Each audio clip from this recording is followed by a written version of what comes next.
Hello, hello. Good afternoon, everyone. Thank you for joining us all today during the Safer Gambling Week. I am Morten Runde, CEO of Spillebranchen, which is an association of the leading players in the gambling industry in Denmark.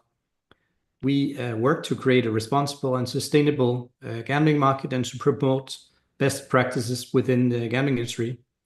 Amongst our members, we count the top-tier operators and suppliers in the gambling industry.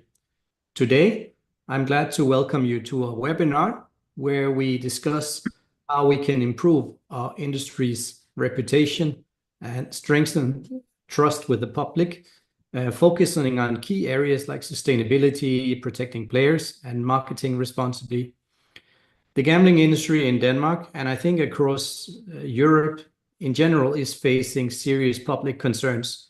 People worry about the impact of the gambling on society, how players are protected, and whether our marketing practices are ethical or too aggressive, maybe.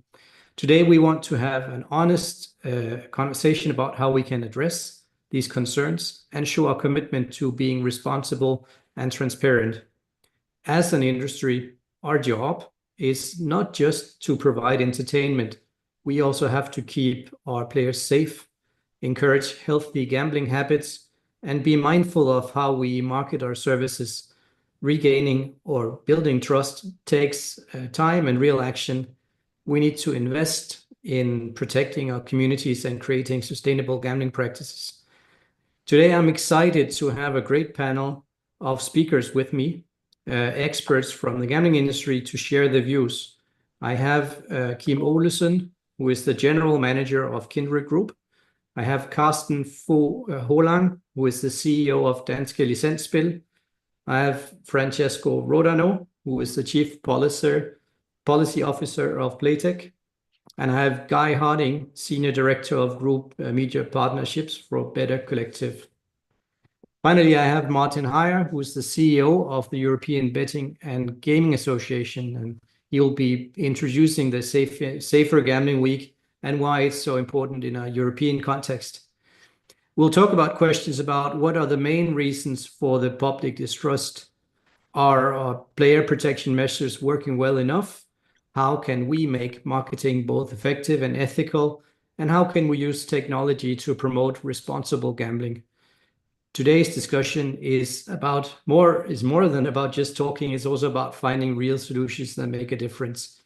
Now, to kick things off, I am happy to hand it over to Martin Heyer for his introduction. Martin, thank you so much for being here, and over to you. Thank you very much, Morten, and thank you for organizing this event. As you said, my name is Martin Heyer, and I am the, let's say, Brussels EU-based colleague of Morten. We work with Morten and a lot of other associations across Europe on topics around gambling, regulation, and from that point of view, there are many similarities, of course also differences, but I think a shared interest in safer gambling and the way that regulations developed, we all have, and also around reputation. And that's the reason why we started the European Safer Gambling Week 4 years ago. So this is the 4th time that we organized the Safer Gambling Week. The idea is that during this week, we have 2 objectives. The first one is really to inform players, consumers in general, but probably it's more players than consumers in general, around safer gambling. So we have safer gambling messages in 23 European languages that we send out, but also operators send out. And that we'll be able to reach 27 countries with these 23 languages. So that's a very important part. Last year we had 8 million messages sent out, but we think this year it will be even more. And also for the first time we will have some banners around a football game in the Bundesliga this Saturday with safer gambling messages. So we think we'll be reaching out to an even larger audience of players and consumers and general population than last time. So that's the first objective.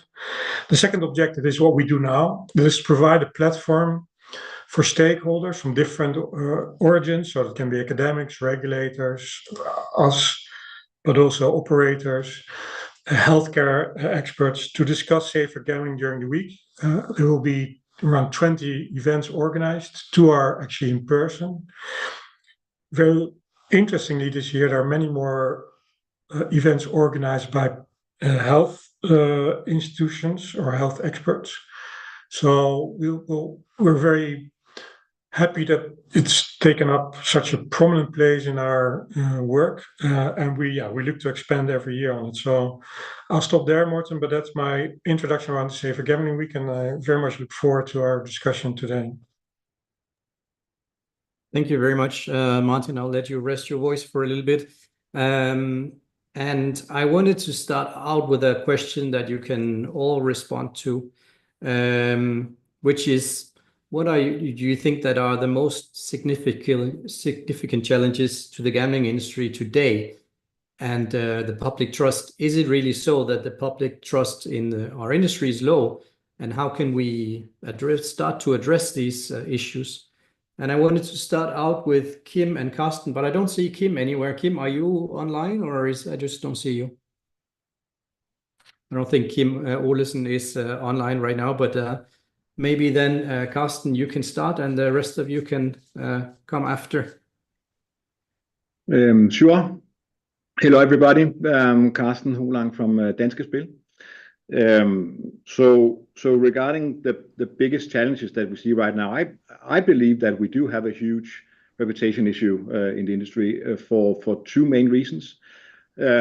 Firstly, because we have a marketing pressure to the market that is one of the industries that makes the most noise among all industries, and I think that the consumers and the politicians see that and see that is simply too much. So we make too much noise. And secondly, I think we have an issue, industry-wise at least, regarding the way that we protect the customers. With great power comes great responsibilities. That is Spider-Man. But I think it's also it actually also goes for us, because unlike most other industries, we know a lot about our customers. We know how they behave, we know how they play, and we know when they are spending too much, because that is actually an issue, and we need to do something about that in the industry. And I think that that is our main issue. I think we are from our side, we try, but we also fail sometimes, because we cannot do this on our own, and we need to stand more united as an industry, or we need more regulation. Thank you, Carsten. I know, Francesco, that you have some interesting learnings about Italy, or experience about Italy, where I think the gambling advertisement was also very noisy, and where there was some regulatory changes. Can you share that with us? Yeah, sure. First of all, thanks so much for having me. Now, Carsten made a great point about the noise generated by especially marketing in regulated markets. It's not just Denmark or Italy. Everywhere where gambling is regulated, operators compete, and they need to gain market shares and fight, and they do so by flooding media with ads, which is normal. But then we tend to forget that the majority of people who watch those ads are not gamblers. The majority of people in every country, especially non-gamblers, tend to have a strong stigma about gambling and a negative perception. When you advertise massively, you give the feeling to the population that gambling is everywhere, and that triggers a negative reaction from the public opinion, which in turn triggers another reaction from the policymakers who need to address the public opinion. And they do so by introducing restrictions.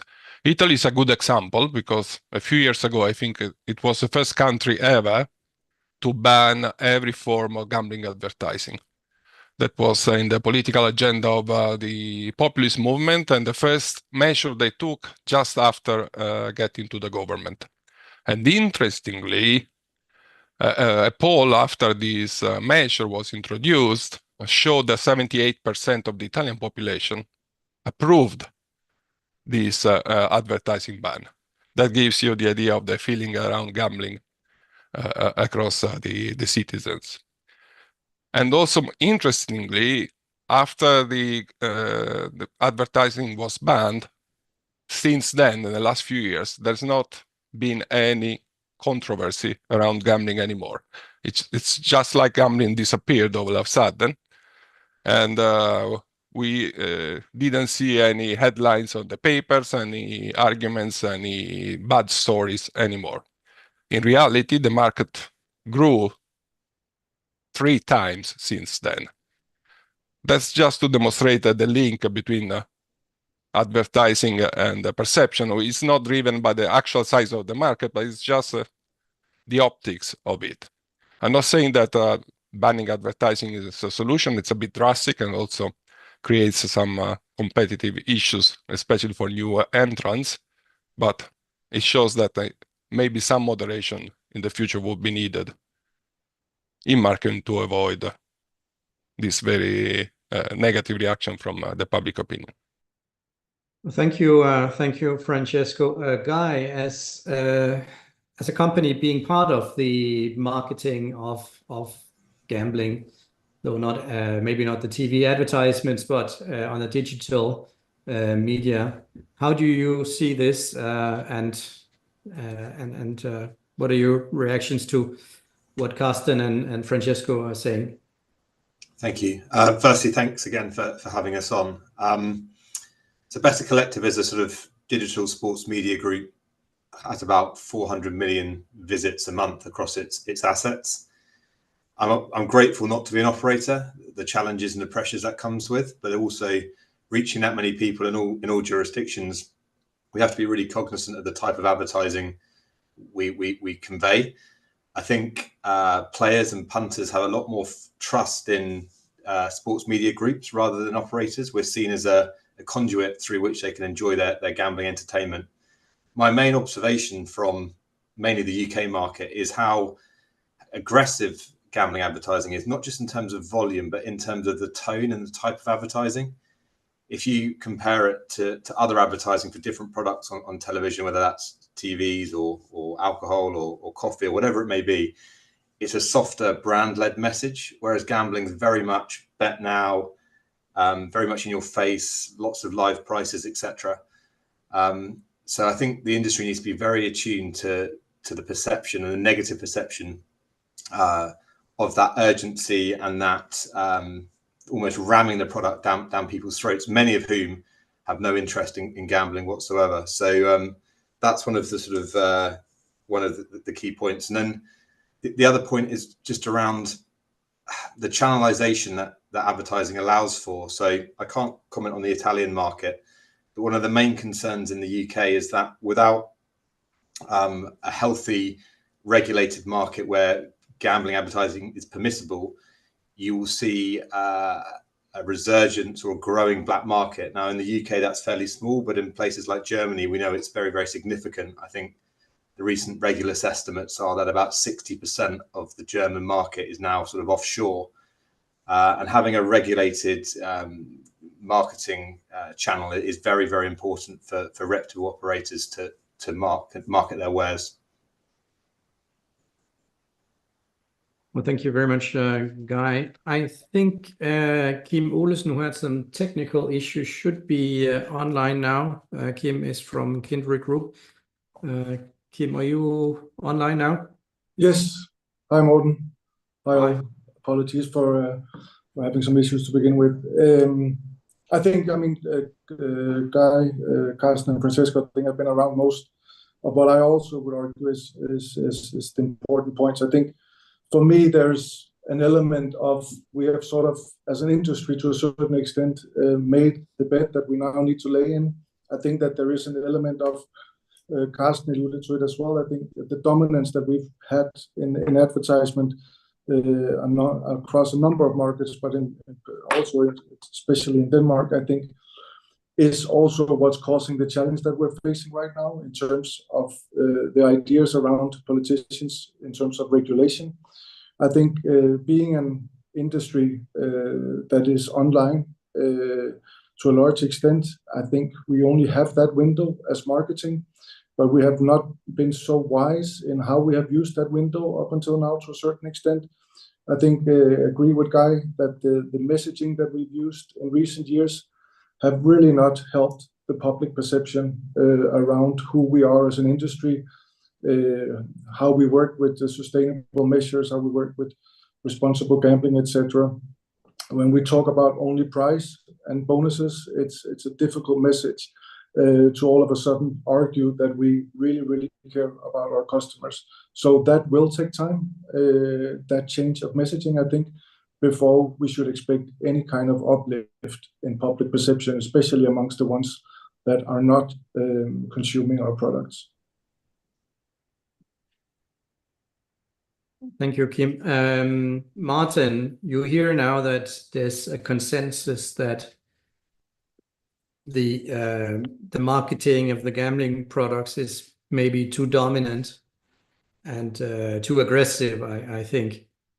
What's your over sort of your perception of this, and looking at the learnings from Italy, then do you think that it would substantially benefit the gambling industry if there were an advertisement ban like there is in Italy? Maybe just to echo indeed what Francesco already said, I think we see the pattern that you're describing and Carsten as well in Denmark. We see it more or less in every other jurisdiction of the EU as well. I mean, I can't really think of any jurisdiction where the same process is not in place at different stages around advertising and the response to it. And I think indeed, to a large extent, it's also its volume, but also the quality or the lack of quality of the advertising, where it's quick, it's now, it's prices, it's bonus, there's very little with humor, imagination. So and most people, as was already noted before, most people, especially those that don't gamble, have an inherent, I would not necessarily say dislike, but very cautious to disliking gambling. And so you only fuel the fire by having the overkill, I'd say, on advertising. Having said that, TV advertising ban or advertising bans in general, I think are not the solution, because the idea of regulation is to make sure that people can play within a regulated environment. The government can set the parameters, can make regulation, but the idea is that you allow for behavior to take place in a safe regulated environment. You need some sort of making the public aware that this is available / advertising. Without it, it just doesn't work. Maybe for now, but not in a few years' time when you have new customers, new people joining. And so we need to find the right balance between, on the one hand, being aware that the advertising that we have now is not sustainable. It probably causes more conflict than the industry can handle, for sure. But at the same time, a complete advertising ban in whatever formats would also be damaging for the long-term idea of why we would have regulation. So finding that balance, I think, is the ultimate challenge. And I think there, we as an industry, including us as associations as well, we can and should do much better in being communicative, sharing data, sharing information, and as an industry as a whole, I think being more united than we are now. Thank you, Martin. But then I'm going to... Yeah, sorry. First you. No, just a follow-up question, especially for Carsten and Kim, who are they are operators in a very competitive market, B2C operators. How would you see moderating your marketing actually viable, considering that if you become less aggressive marketing-wise, you risk to lose market shares? And this industry is still, of course, driven by the need of making profits and showing that to the investors and the shareholders. It's very complicated as an equilibrium to find, unless there's a consensus across all the licensees in the same market, which is very challenging to get. I think you are spot on this, that of course there's a price when you do that. And in Danske Spil, we actually have done that. Since 19, we have more than reduced to more than half of our TV commercials, 65% reduction, including that we have stopped our promotions during whistle to whistle, meaning during big football matches. We are not there with commercials. We're not promoting live odds. And we've reduced bonuses. We have found a new way into sponsorships where we are not on the jerseys. We're trying to do something to reduce the marketing pressure and still at the same time compete. The price is, as you say, yes, we are losing market share on that behalf. And that is, I think, unfortunate, of course, for me and Danske Spil. It's unfortunate to lose market shares, but it's also, I think, unfortunate that we're not able to do this as an industry, because when I remove my commercials from TV, somebody else is taking over, and there's just as much gambling commercial now as there was before before we started reducing in Danske Spil. I can just I think my perspective is similar to Carsten and Danske Spil. We at Kindred have reduced it 40%, so our media pressure has gone down significantly over the last 3 years. I think that in terms of messaging, we are also taking a path where we're looking increasingly towards not promoting bonus offers in our above the line media. I think that is a path that we as an industry could explore, because we know that is something that moves the public needle and perception, but we also know that could potentially be something that triggers people that are at risk.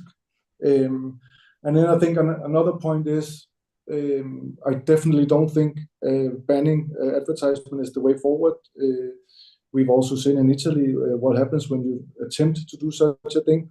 But what I do think is that we need to find a way to become less dominant in the media scene in Denmark. And Danske Spil have chosen one approach in terms of whistle to whistle.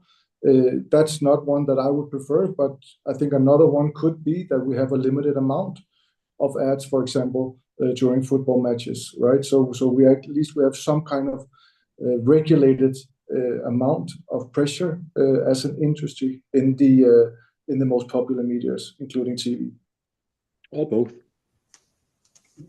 The one thing I'd add there is we're only as good as the weakest link, and that's true of affiliates and operators alike. And I think pulling out with Danske Spil, pulling out of television advertising, and Kindred reducing their exposure for Unibet there, that's great, because the TV companies won't allow for offshore actors to advertise on their platforms, but that doesn't hold for the digital landscape. And I think it's really important that the void will be filled potentially by actors that don't have a customer's well-being or best interests at heart, won't have the protocols and measures in place to protect them from harm. So TV needs to be viewed through a different lens to the digital landscape. And the giants such as Meta and Google need to do a much better job of ensuring protection and ensuring that intent is channeled towards licensed operators. Can I hold you to that thought, Guy? Because in Denmark, there's over the last year been some incidents with, I think it's fair to say, some smaller affiliates. I mean, none of yours. So it's not your responsibility at all. But maybe you can address this. We had especially what do you call it? We had issues with media influencers, streamers. And they contribute to a bad perception of the gambling industry, and potentially also to a situation where there'll be a clampdown on affiliate marketing, which is not necessarily a good thing, right? And you've seen in Finland now, where they've simply banned affiliate marketing. How should we approach this going forward? So, as I stressed earlier, affiliates play a hugely important part in a betting journey or the acquisition funnel. In the UK, about 1 in 3 new depositing customers will be referred via a Better Collective asset or a rival of ours. Better Collective are one of the founding members of a body in the UK called Responsible Affiliates in Gambling. First and foremost, that group was set up to protect bettors, protect players by raising standards across the sector. But it was also to help signal to operators that they're dealing with responsible affiliates. Now, we've pushed government in the UK for a licensing regime for affiliates, much like you get in certain US states and in Romania. And I think that could be an avenue we pursue, whereby the affiliate sector isn't all tarnished with the same brush, but operators are, via their licensing conditions, are mandated to only engage with affiliates who have a license. And which body regulates affiliates, whether it's the Gambling Commission in the UK or another body, remains to be seen. But I'd view that as a sensible middle ground to remedy the issue you raised there, Morten. Yeah, very. I have a question for Guy, if that's possible. Of course. Sure, Guy. I think I do get the idea that we are able to target the right audience and not make so much noise with as an industry if we are not in the broad media as much as we are in more limited media such as the one from you.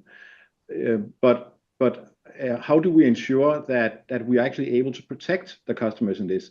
So how do you make sure that when we do our marketing, we filter out those customers that we see have an unhealthy gaming or gambling way, and I think we need to make sure that we protect them also in your promotion. So how do we make sure that you are not targeting customers that we already know from our algorithms are unhealthy customers?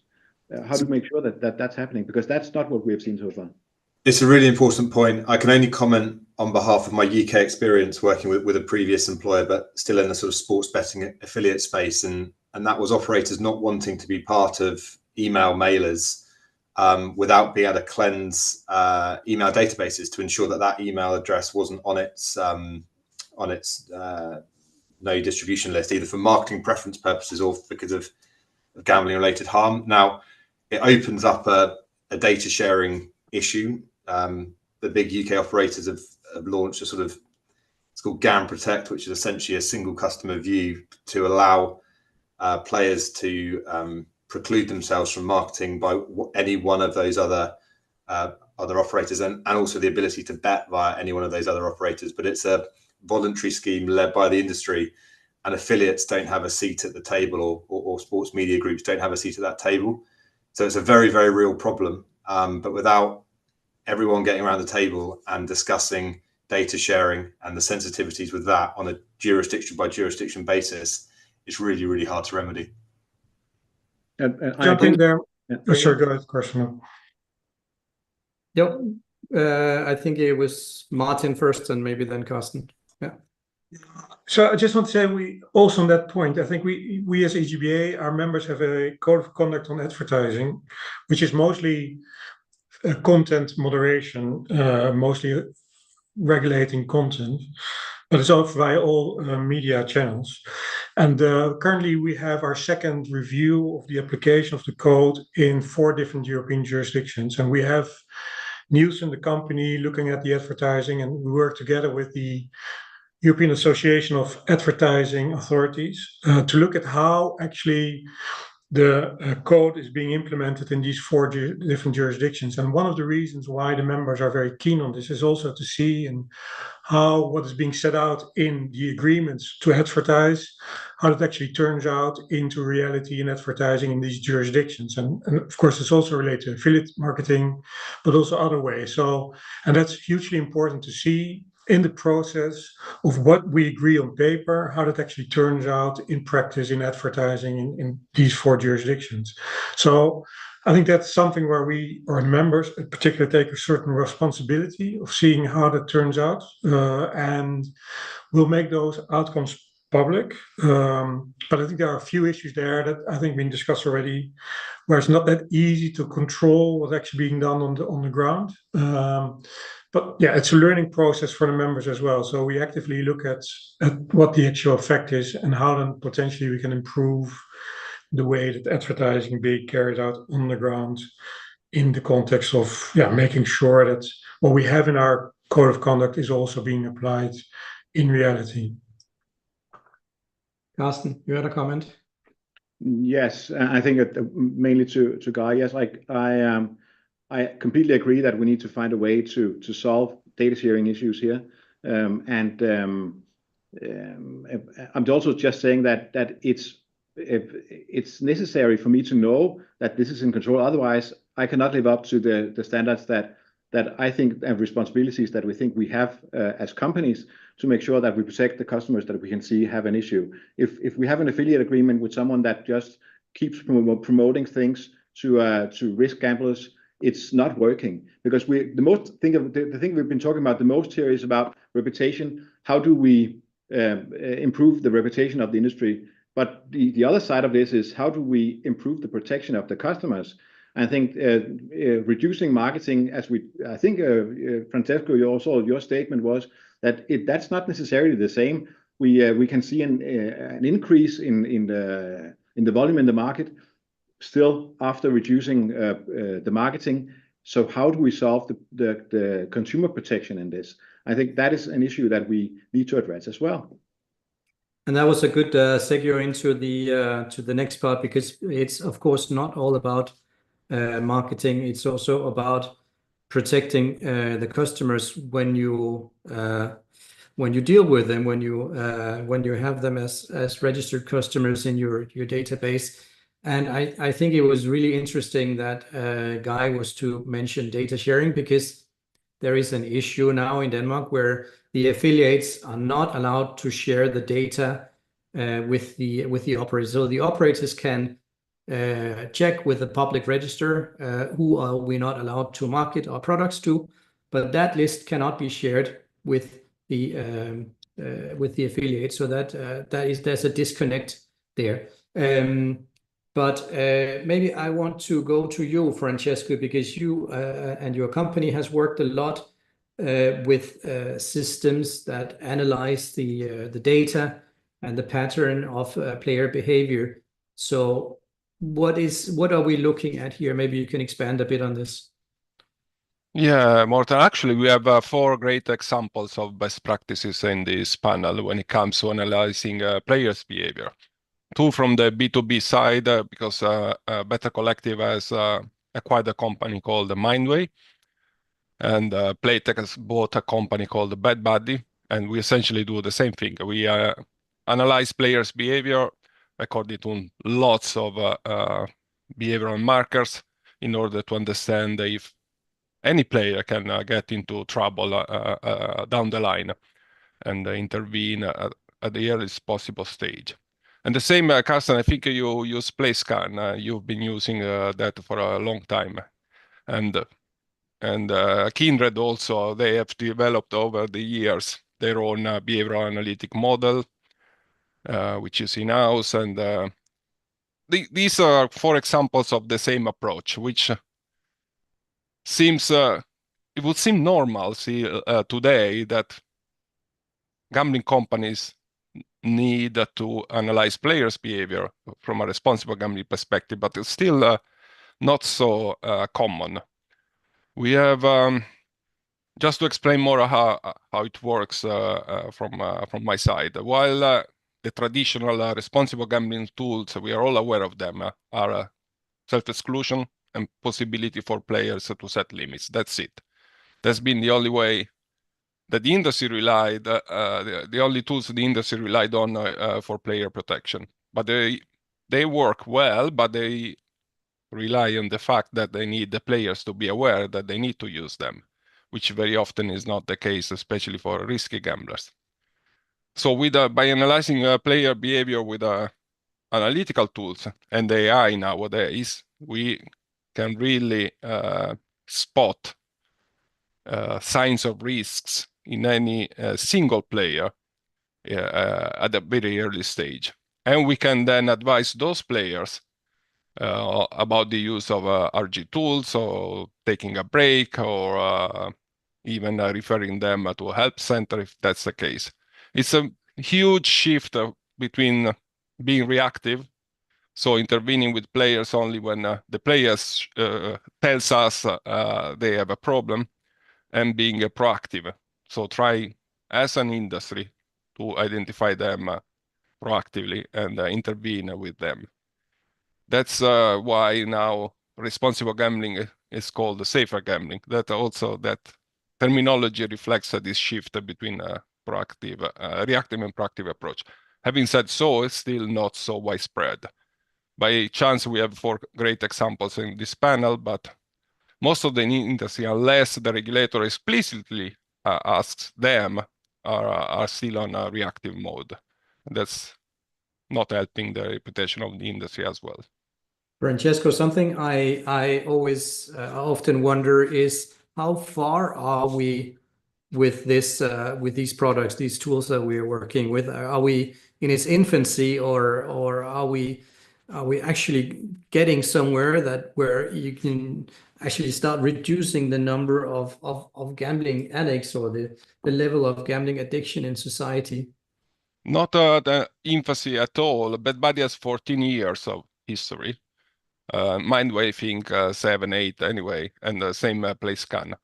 The tools are there, they are very effective. The problem is that some gambling companies don't want to know if the players are at risk, because then they would need to intervene with them and would expose them if they don't do it. But most importantly, that back to what Carsten said, in a nutshell, if you are more responsible and you protect better the players, you make less money.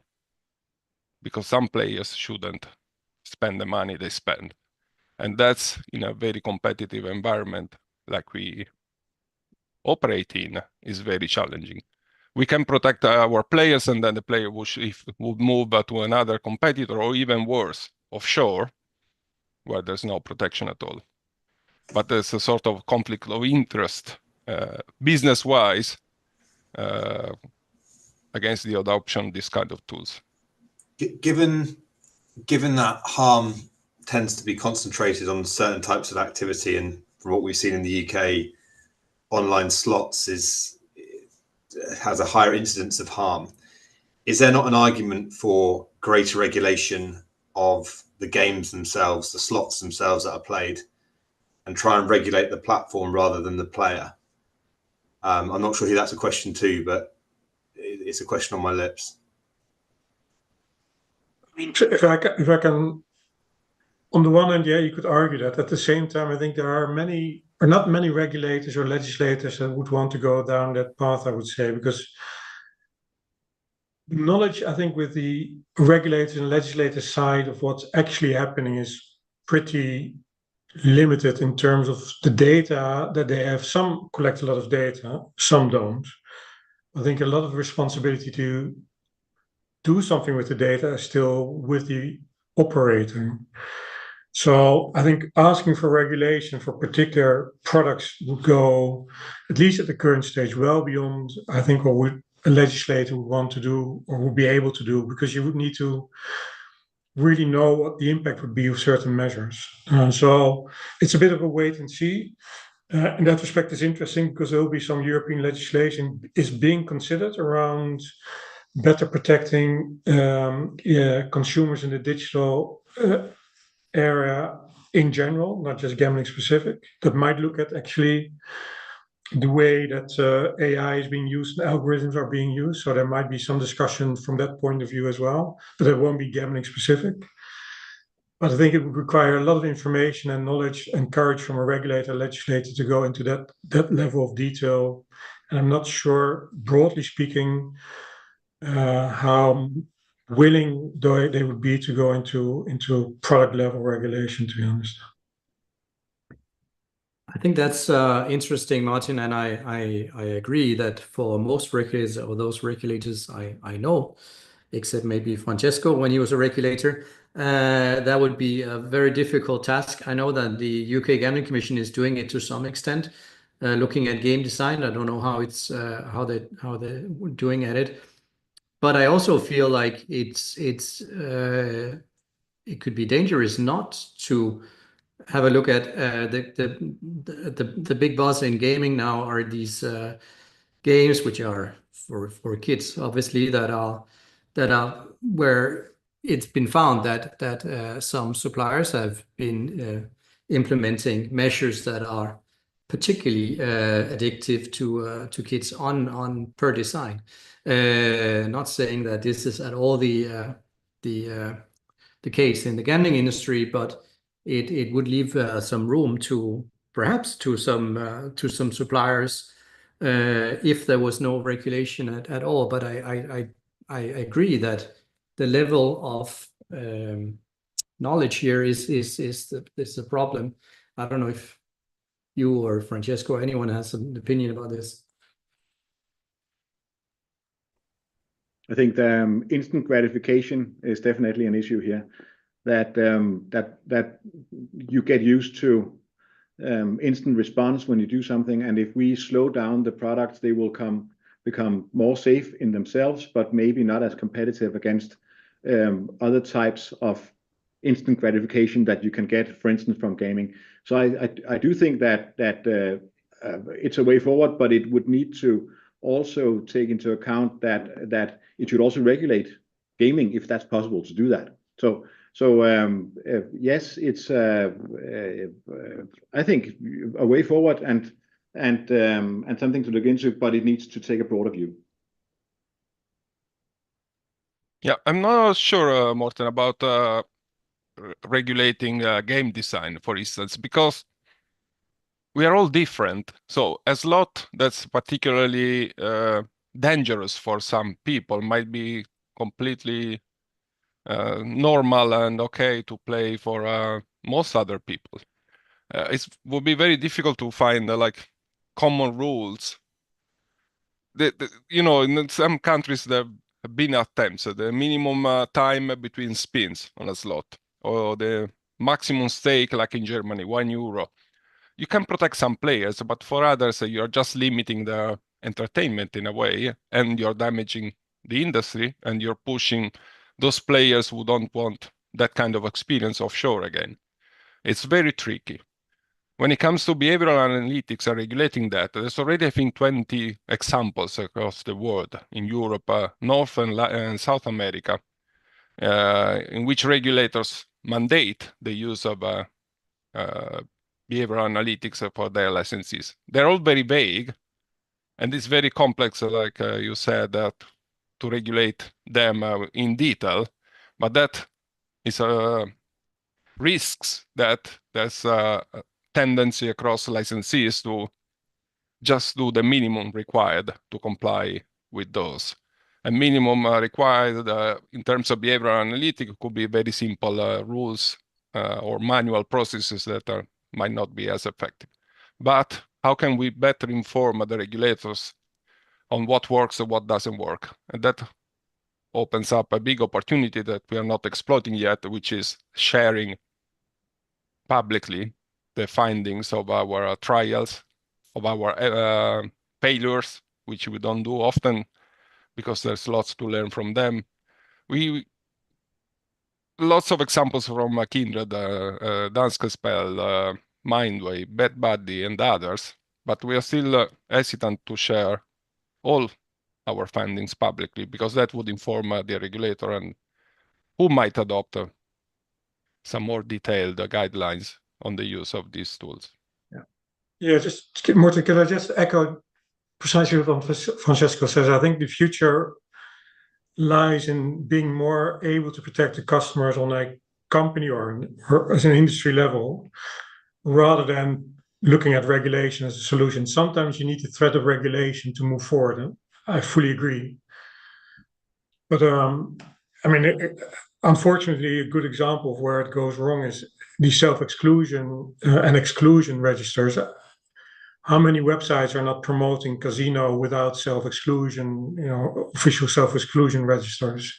So these are the things that the customer becomes very much aware of, and these are some of the most popular search terms. And so I think the more the regulation forces or limits, not from a purely protective way, but from the player's point of view, limits the offer and the attractiveness of the offer, the more likely it is the consumer will go somewhere else.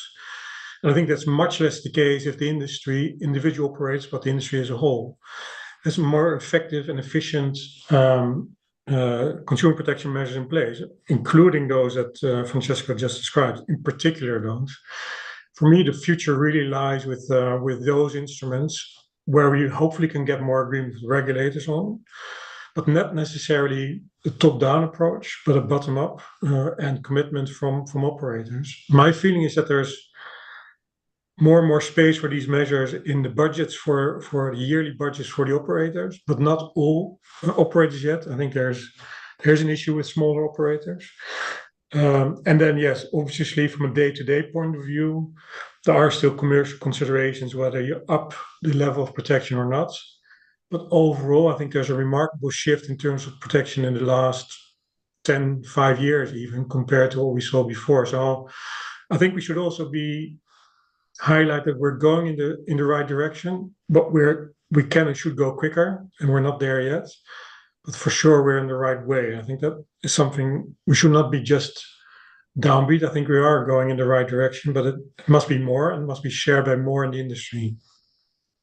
I'd like to ask the operators then, do you think that you have the tools, the necessary tools to protect your players when they're gambling with you?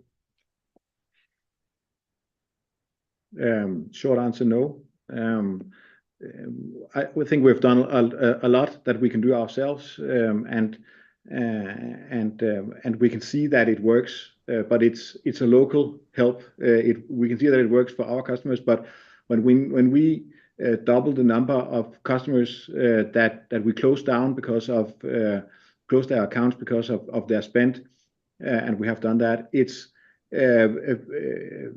with the knowledge that they might move on to the other operator.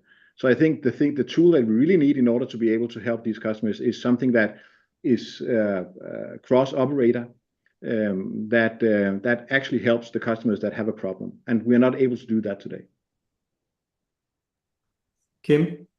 I completely agree with Carsten in this instance. I think this is exactly what we need. I think right now, we identify customers that have a behavior that is unhealthy. We try to do as quickly as possible to get to that to identify them as soon as possible, but that does take time. And a lot of times, by the time we get to that point, they will be going to someone else, or worst case, if we exclude them, they will definitely most likely go somewhere else, right? So as long as we cannot share that kind of data, it's very, very difficult for us to really protect the customers to the extent that we would like to. And of course, on top of this, adding now, of course, the gray market, where it's very, very easy to fly out to as a customer online. So I agree with that point. Okay, if that is the case, what can we do about it? I think there's some experience from other jurisdictions. I know maybe Guy and Martin have some knowledge about what's going on in the UK. How could we get a better overview of the customer's activity? So, as part of the Gambling Act review, some measures that haven't been mandated by law yet, some measures have been put in place by operators early. We were expecting certain things like maximum stakes for online slots to come in September, but that's been pushed back with the new government. There seems to be a bit of a trust issue. So lots of operators, including those on our call, think sharing data will allow players to be protected better. And I can't argue against that. What I would say, however, is there's a degree of mistrust with regards to the voluntary provision of bank statements, affordability criteria, etc., financial risk thresholds. Now, there was a a study done by the UK Gambling Commission a couple of years ago, but the results of which have only been made public in the last year. And there was a massive degree of sort of animosity and reluctance to provide such information. And if you can't provide information on affordability to satisfy the regulated organisations' thresholds, then either you stop gambling full stop, which does no one any favours. The punter doesn't get the enjoyment of betting. The operator doesn't get the revenue, and nor do the sport. So in the UK, horse racing very, very dependent on this revenue. Or secondly, and most worryingly, those players go offshore. So whilst it's the right thing to be doing and for the right reasons, the result might be suboptimal. And I think we need to be really, really mindful of that. The majority of people don't want people getting involved with their business. If those checks can be frictionless, that's fine. And at the moment, the tests and the checks are being made in a frictionless environment.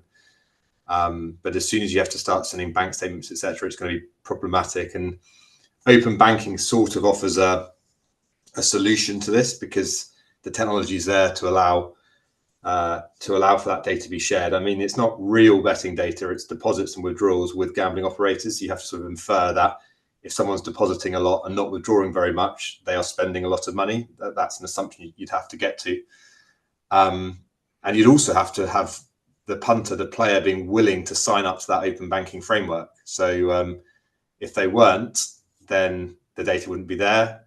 If they were mandated to and they didn't want to, they would go offshore. Like if you're betting with cryptocurrency, you won't need to share any details. So those are sort of the considerations and the pitfalls. But the idea is right. It's just the delivery of it which leaves a lot of questions to be answered. Very interesting. Martin, do you have a view of sort of also on best practices from the jurisdictions that you're overseeing?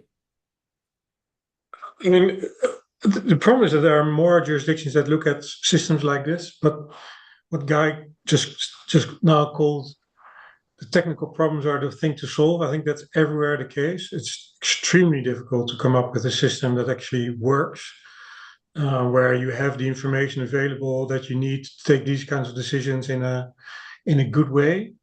Germany is a good example where technically extremely difficult to see the spending limits or loss limits, deposit limits actually. Yeah, how that functions in the real world, very difficult. So it's not just a minor issue, but the technical implications of a system like that.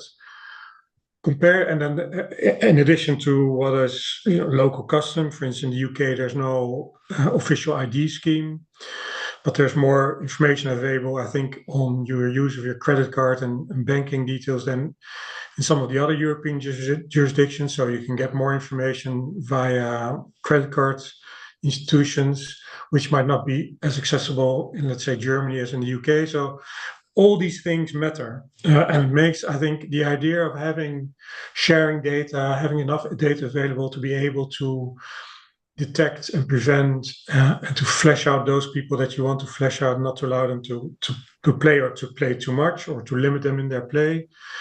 In reality, extremely difficult. So the implementation issue is huge, and the idea, I think, is shared by many.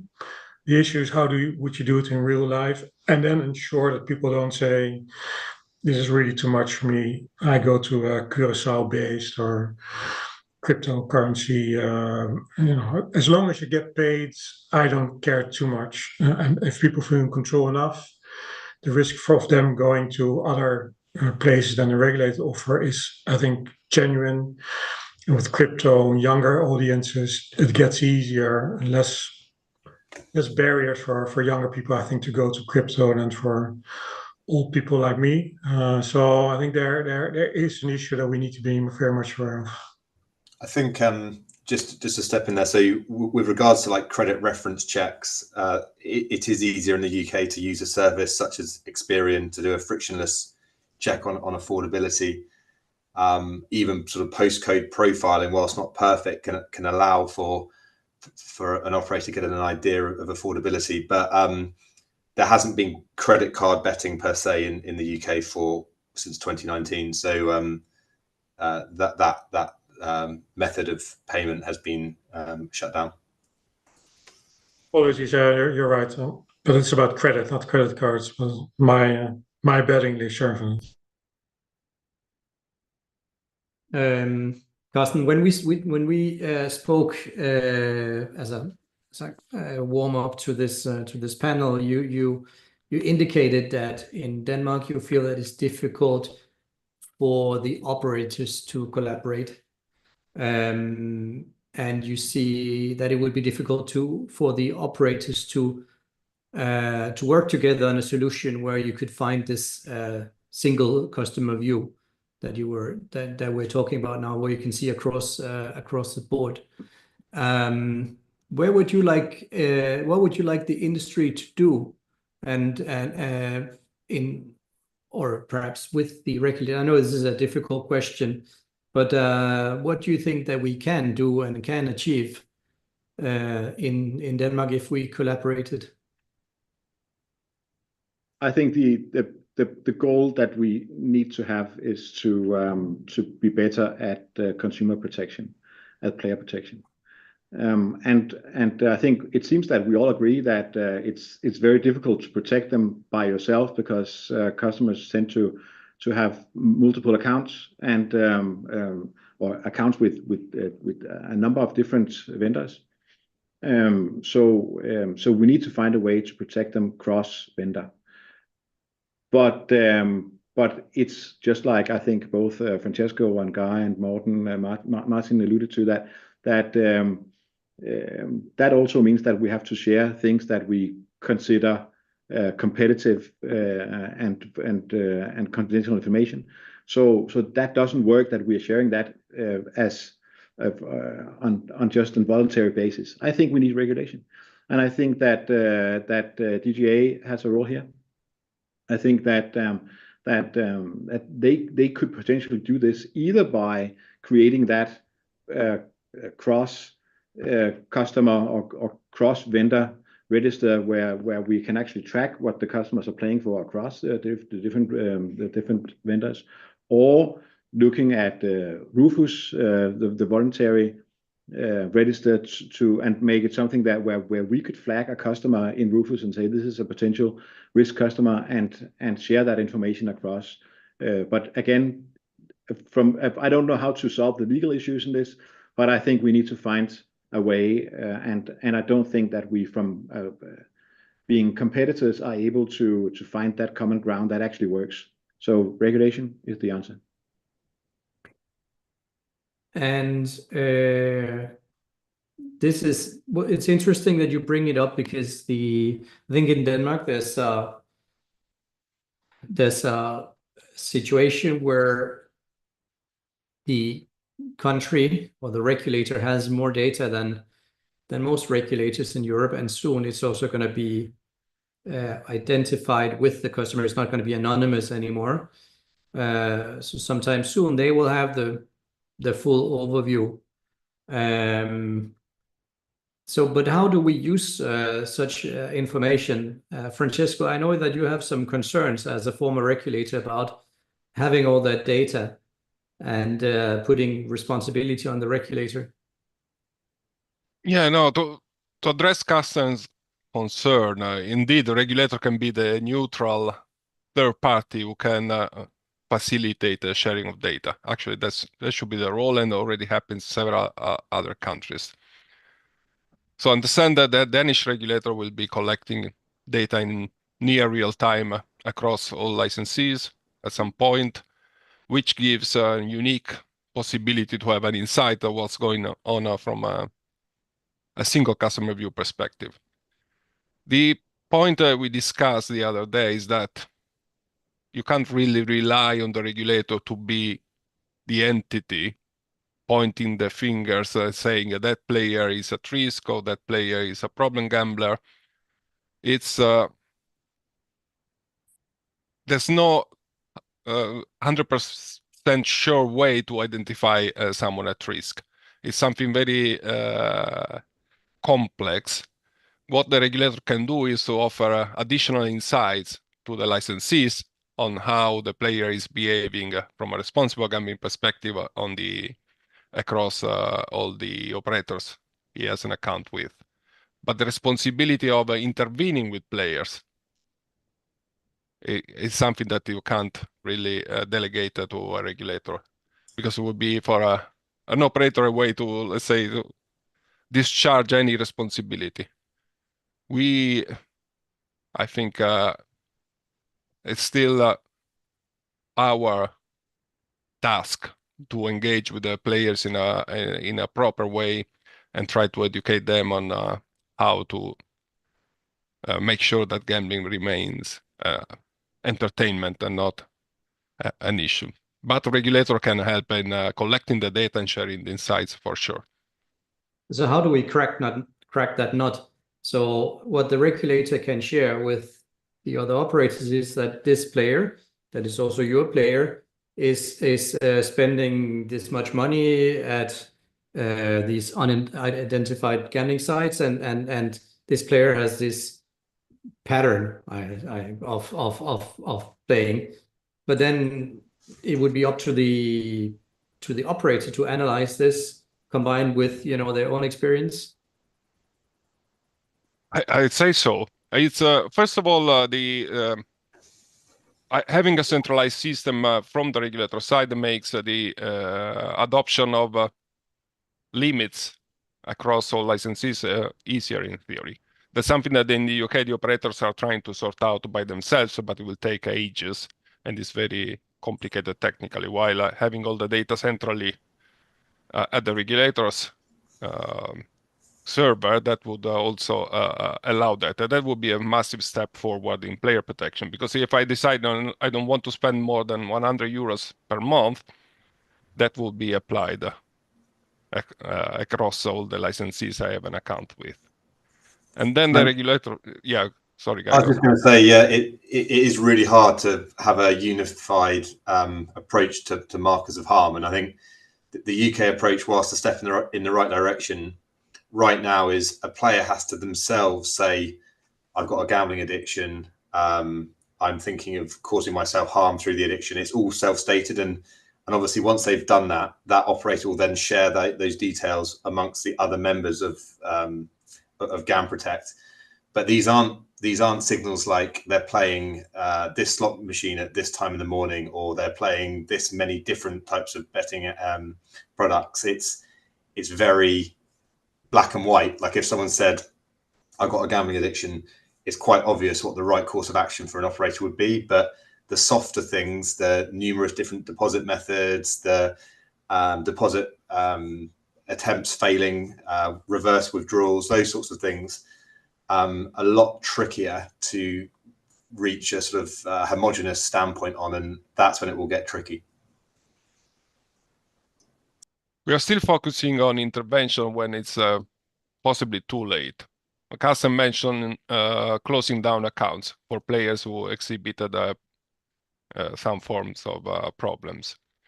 But that, again, is the extreme measure, and usually takes place when a harm has been suffered already. It's the right thing to do, but maybe it's too late. What we are still missing is the potential of predicting that from happening before it's too late, and then intervening with soft nudges in a personalized way to prevent escalation. And that's where additional insights on player behavior across all licensees might further help. But I know it's tricky. And when I mentioned closing down accounts, that is the final measure. Before that, we do the risk assessments, we do the caring calls, and have double or tripled the efforts on those areas the last couple of years, because that is also what needs to be done. And final call is to do the closing down of the account. And I hate to do that because I know that it might not help the customer at all. I can only say that, well, it's not in my casino or in my sports book that he's doing it. But something needs to be done, and we have a responsibility to do that. Is that and this is a random question, but based on what you're saying, all of you, are we good at detecting when a player has a problem, but not so good at detecting it before? So the play scanners that you're using, some of you, and the different measures, are they mostly detecting when people have harmful gambling, or can they also detect when a player is developing a problem before it becomes a problem? In short, I think we are very good at flagging players who might be at risk. What we don't know as an industry yet, unfortunately, is what to do with this information. Once we flag a player who exhibits some changes in behavior that might lead to escalation, what's the best way to approach them? What's the language? What's the moment? It's a pop-up message, a phone call. Would they pick up the phone? It's an email. There's lots of experience. Carsten mentioned that they have a very extensive experience in dealing with those players, but there's still lots to learn, and every company does that in a different way. Some companies very lightweight. We don't know what's working, and that's where sharing successes and failures would greatly help collectively to improve the way we communicate with players. That's the link that we are still missing in the player protection chain.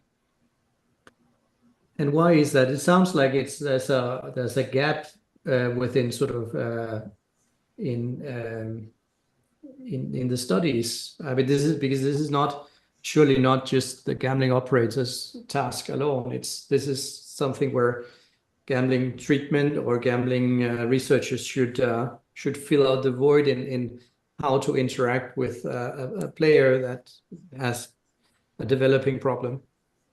I suppose it's not closed loop. So let's say Game Scanner, which is part of Mindway AI, works on behalf of a lot of the big operators to study player behavior within certain games and look for markers of harm.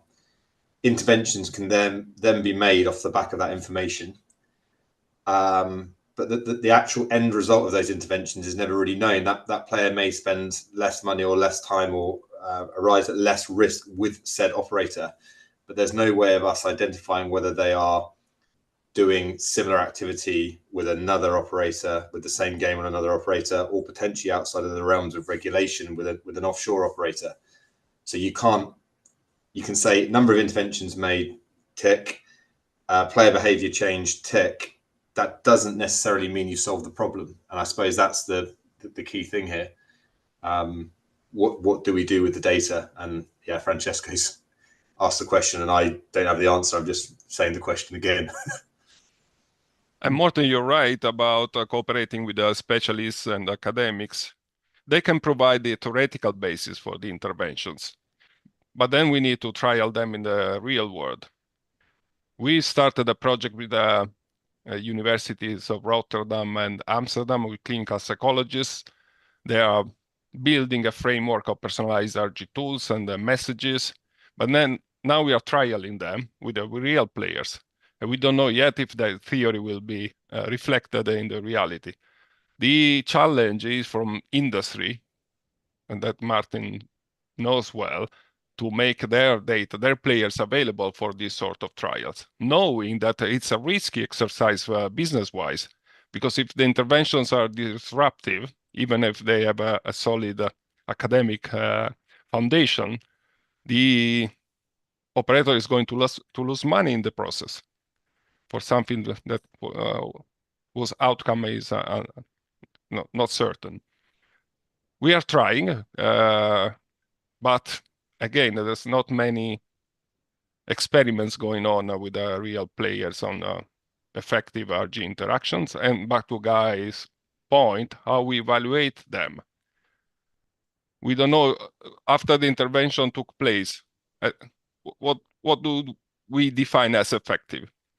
What if the player risk score goes down, but then the players simply moved to another operator and gambling there?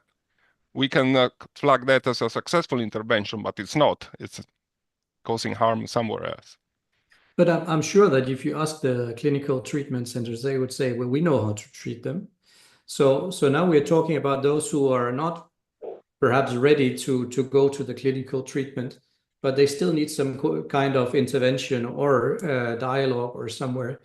And to me, it seems wrong that would be for the gambling industry to define. Even though the industry has to be collaborative, it's not necessarily the core skill of a gambling operator. It's not, but we have the data and we have the players. Yeah. So you need the combination of the two. Yeah.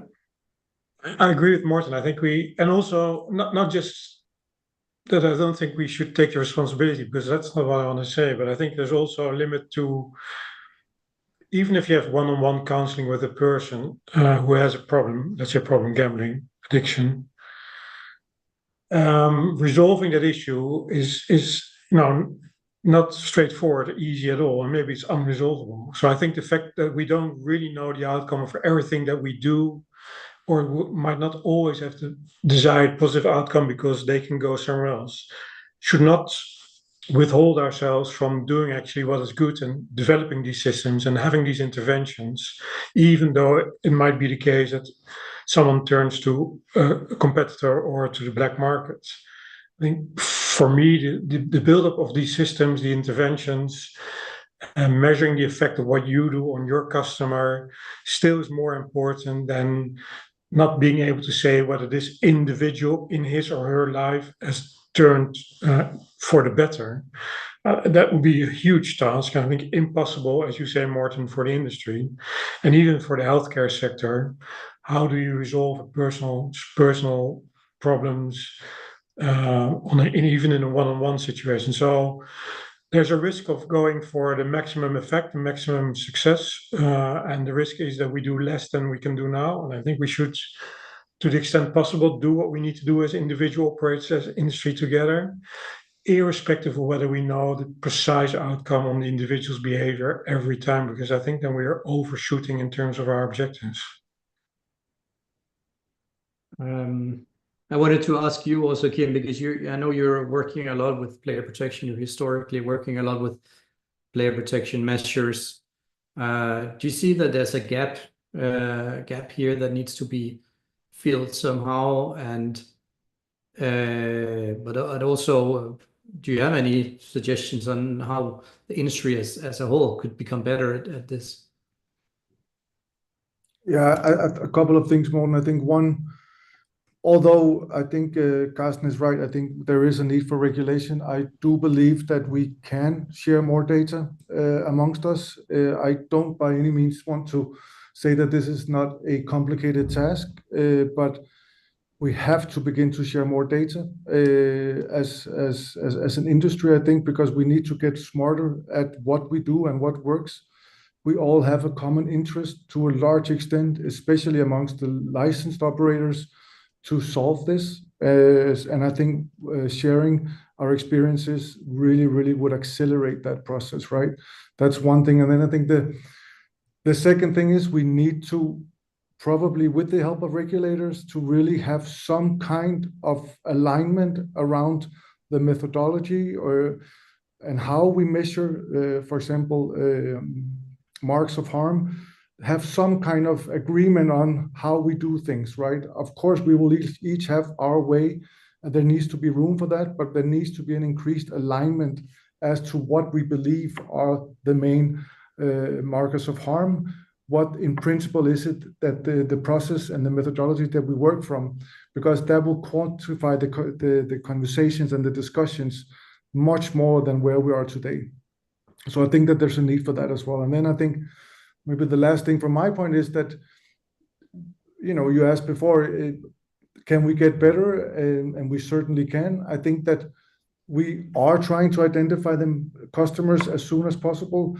One thing that we're testing right now is to try to, when we see a behavior that potentially can develop into specific harmful behavior, try to turn certain knots for the customer, right? So before they even know, if there's one harm of risk, then maybe do we remove free spins for 3 weeks, right? Then what happens in that customer's behavior? So sometimes I think there's ways for us as an operator to begin to look into actually changing the customer journey, potentially without the customer actually having lots of awareness around where they potentially are on a risk level, but actually start exploring that path to increasingly secure that we have more sustainable, long-term, healthy relationships with our customers.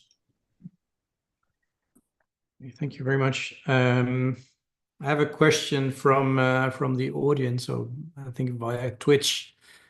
It says here, with the Christmas holidays approaching, a time when gambling activity tends to skyrocket, how do you feel about the effectiveness of the tools and measures implemented in 2024? Do you expect these tools to perform better than in previous years in managing increased gambling activity responsibly? And what improvements or new challenges do you see? I think that's a question for everyone, and a pretty wide question.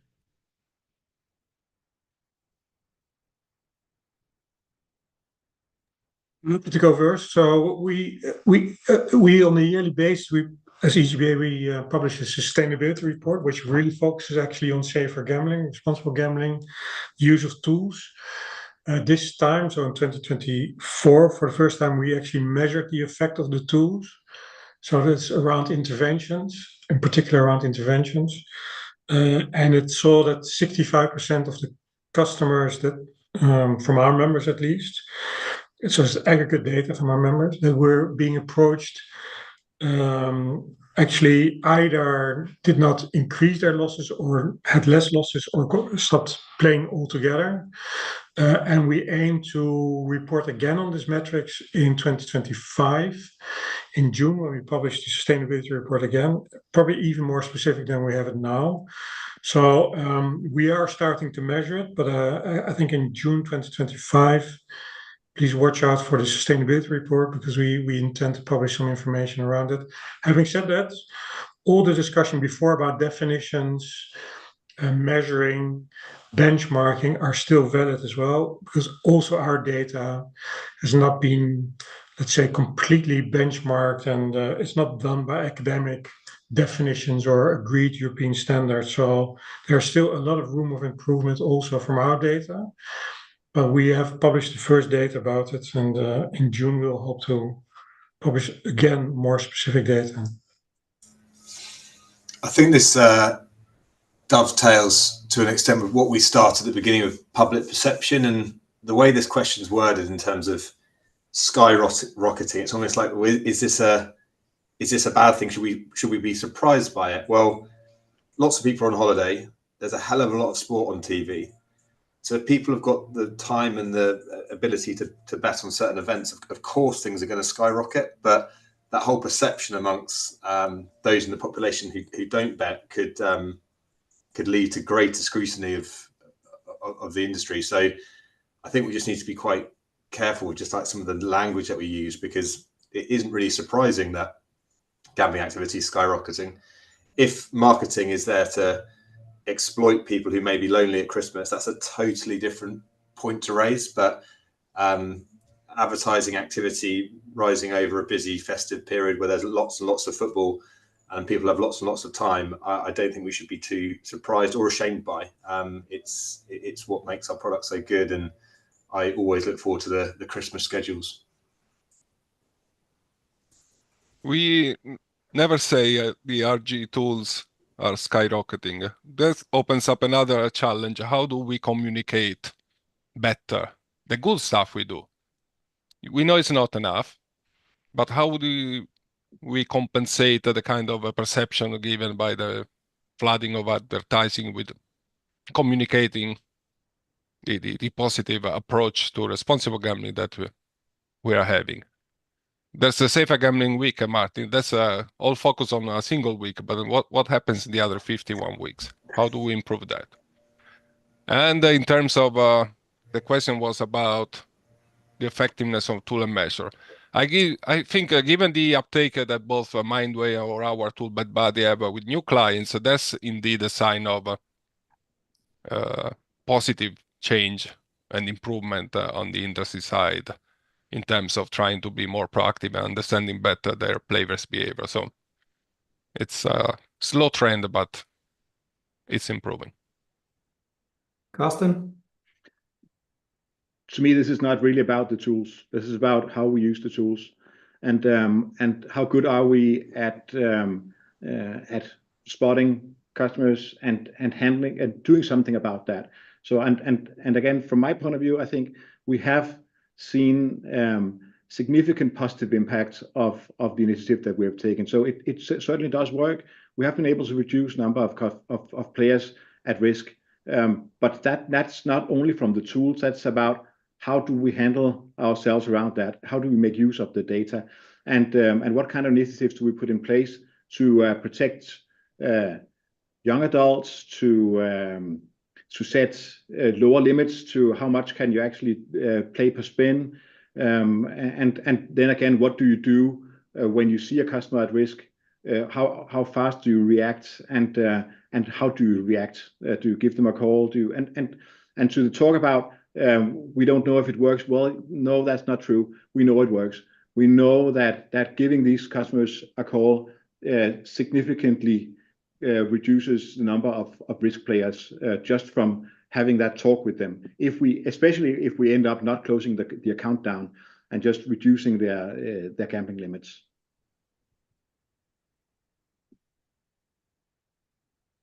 Any other comments on this? Because otherwise, I think we're closing in.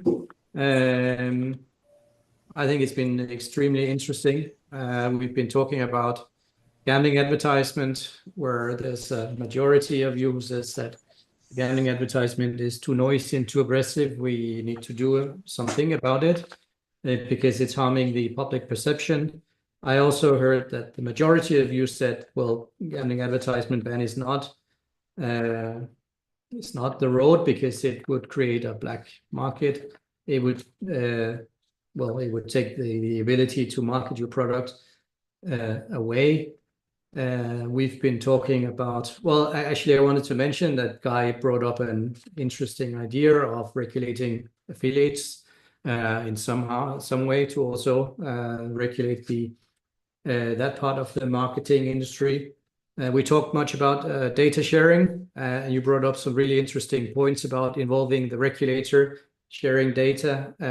I know some of you, Kindred, are already engaged in some projects where you're sharing data with other operators. That is really something to watch.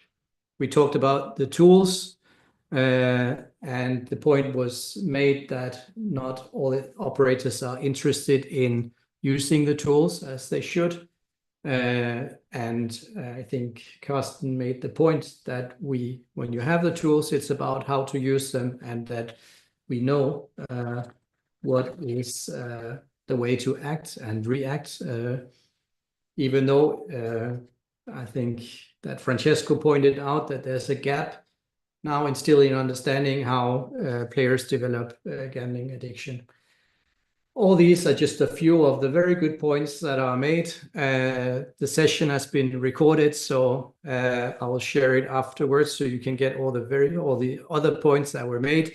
I want to thank all our panelists for their very thoughtful and engaging discussions and taking the time for you to be here today.